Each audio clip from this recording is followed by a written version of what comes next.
Solusi perdamaian konflik Israel-Palestina terus menemui jalan buntu. Padahal korban jiwa akibat perang ini jumlahnya nggak main-main, mencapai 26.000 jiwa sampai video ini dibuat. Bukan cuma itu, permasalahan juga meluas dengan panasnya tensi di Laut Merah yang digaungkan oleh kelompok Houthi di Yaman.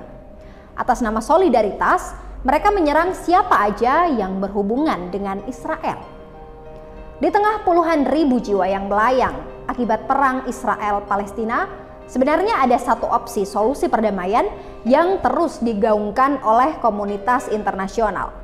Ya, two-state solution atau solusi dua negara. Tapi sayangnya solusi ini tuh nggak kunjung terwujud sampai sekarang. Nah, kenapa bisa begitu? Saya Anggi Pusparyana, jurnalis Kompas.com.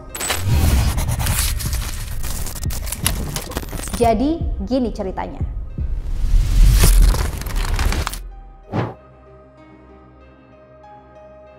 Two-state solution atau solusi dua negara pertama kali muncul pada tahun 1947 yang dicetuskan oleh PBB. Nah, lewat solusi dua negara ini, tanah yang secara historis disebut Palestina akan dibagi menjadi dua negara, yaitu satu negara Yahudi dan satu negara Arab Palestina. Jadi, dalam skenario ini, baik negara Yahudi dan negara Arab Palestina akan memiliki pemerintahan dan kendali atas wilayah mereka sendiri. Tapi, dalam perjalanannya, rencana ini malah mengundang pro dan kontra. Solusi dua negara diterima komunitas internasional, namun ditolak oleh sebagian besar negara-negara Arab lainnya karena dianggap tidak adil. Ya gimana enggak, Palestina tentunya khawatir soal seberapa luas lahan dan akses terhadap sumber daya yang akan mereka peroleh. Sebab dari usulan itu, orang-orang Palestina mendapatkan tanah-tanah yang tandus seperti Gurun Negev, tepi barat, dan jalur Gaza. Di sisi lain, wilayah-wilayah yang diusulkan untuk negara Yahudi mencakup daerah-daerah subur seperti Lembah Jezreel dan pesisir utara. Gak cuma itu, pembagian ini tuh jatuhnya juga membuat wilayah Israel lebih luas, yakni sekitar 56,5%. Sedangkan hak rakyat Palestina hanya 43,5%. Kemudian 2% sisanya ini, yakni Yerusalem, ditetapkan sebagai korpus separatum atau entitas terpisah yang dikelola perwalian internasional. Karena inilah Israel menerima rencana tersebut dan membuat solusi dua negara ini dijadikan sebagai pembenaran hukum bagi pendirian negara Israel pada Mei 1948. Belum lagi pada 1967, waktu Israel menang telak dalam perang 6 hari melawan Mesir, Suriah, dan Yordania. Di situ Israel kembali mendapat tambahan wilayah 4 kali lipat dari ukuran aslinya. Pasca perang Arab-Israel pertama, Israel ini semakin luas menguasai wilayah historis Palestina yang mencapai 77%. Jumlah ini jauh lebih luas dari jatah wilayah sesuai resolusi PBB dan hanya menyisakan wilayah Gaza dan tepi barat. Sedangkan wilayah Palestina semakin mengecil, padahal saat itu warga Arab Palestina merupakan mayoritas penduduk di sana. Ini nih gambaran peta Israel Palestina dari waktu ke waktu.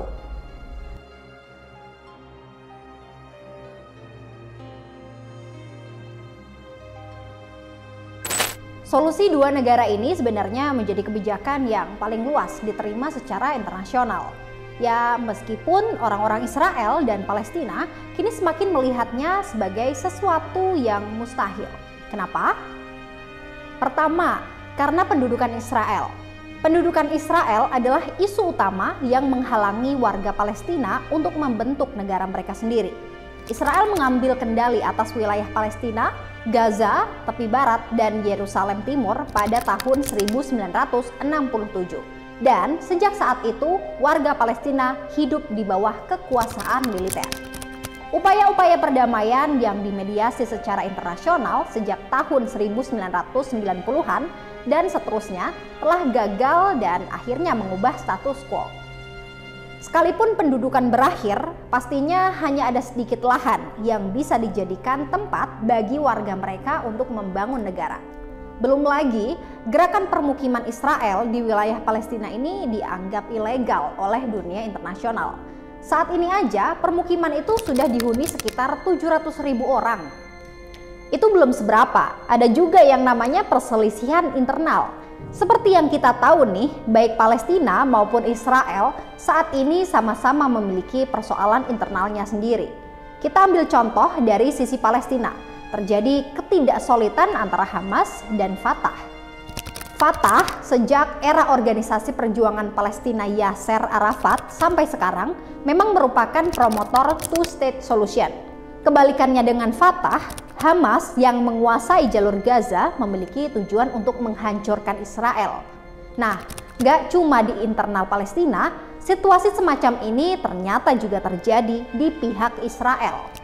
Di kalangan warga Israel ada perbedaan politik dan pandangan soal masa depan Palestina. Ada parpol yang mendukung solusi dua negara hingga yang mendukung permukiman orang-orang Yahudi di tepi barat yang diduduki Israel. Selain dari sisi Palestina dan Israelnya sendiri, solusi dua negara tak kunjung tercapai, salah satunya juga karena intervensi negara-negara tetangga. Kita ambil contoh Arab Saudi, Uni Emirat Arab, dan Bahrain. Mereka sebenarnya bisa aja nih memberikan tekanan pada Israel agar melakukan kompromi. Namun, dalam hubungan diplomatik, ketiga negara ini tuh nyatanya udah terikat perjanjian dengan Israel yang namanya Abraham Accords. Perjanjian ini dipandang sebagai simbol berakhirnya permusuhan Israel dengan negara-negara Arab sekaligus pengakuan negara-negara Arab terhadap keberadaan Israel sebagai sebuah negara. Kemudian ada juga nih Iran dan Suriah yang sudah sejak lama jadi pendukung Palestina. Gak jarang juga kan mereka memberikan dukungan kepada kelompok-kelompok bersenjata di Palestina.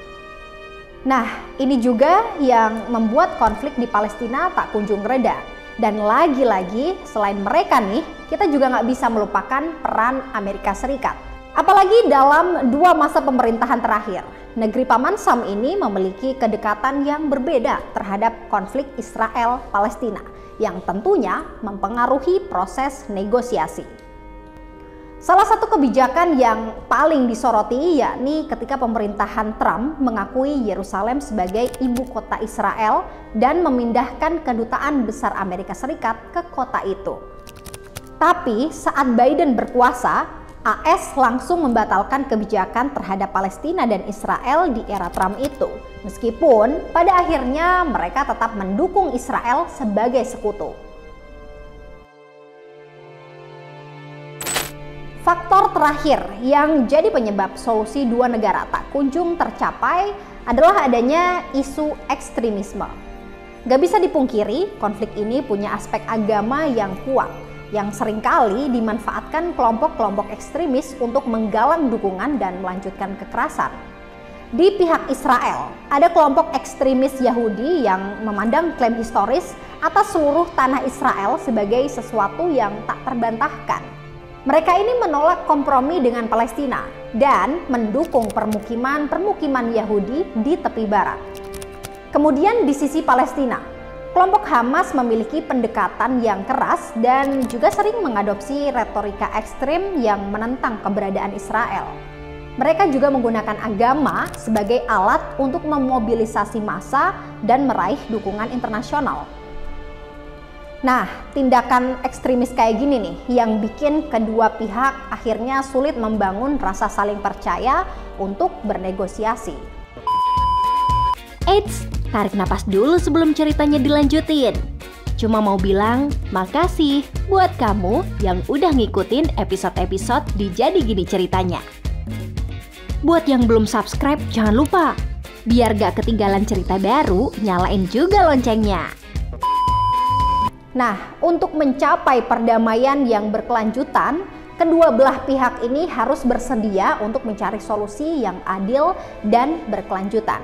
Selain itu, dukungan dari komunitas internasional juga sangat diperlukan untuk mendukung proses perdamaian ini. Solusi ini mungkin tidak akan memuaskan semua pihak sepenuhnya, tapi dapat menjadi langkah positif menuju perdamaian dan stabilitas di Timur Tengah. Sekian dulu cerita kali ini. Bye!